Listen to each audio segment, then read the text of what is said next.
I'll come back to Mr. Barlow. Much of the discussion in the community about your campaign includes references to your age.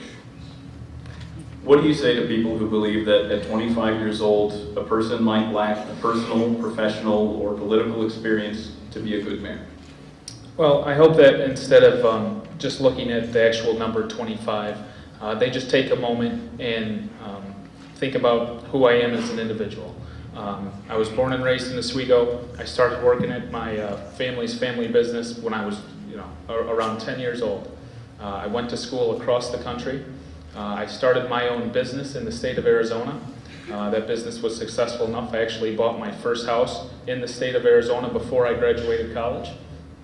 Afterwards, I came back home for that next summer and then stayed that year to spend more time around friends, family, and because I missed the sense of community that Oswego has.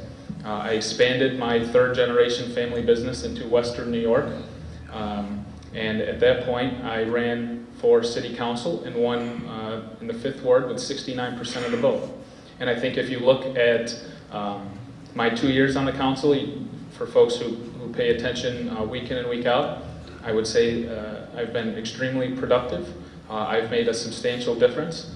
I would think my constituents would say that I've represented them well in a very respectful, mature manner. And I would also just point to other places that have youth in government, and we need to get past this whole age issue because it's happening all around. You don't have to look very far. The mayor of Ithaca was 24 years old when he was elected.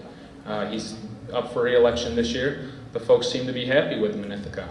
Look to the North Country. Elise Stefanik goes to Washington in Congress on behalf of her constituents. She won election at 29 years old. So, and it's happening more all across the country. Chuck Schumer, Teddy Roosevelt, both got in politics at young ages. It's a big deal because it's the first time it's happened in Oswego, but it's happening all across the nation.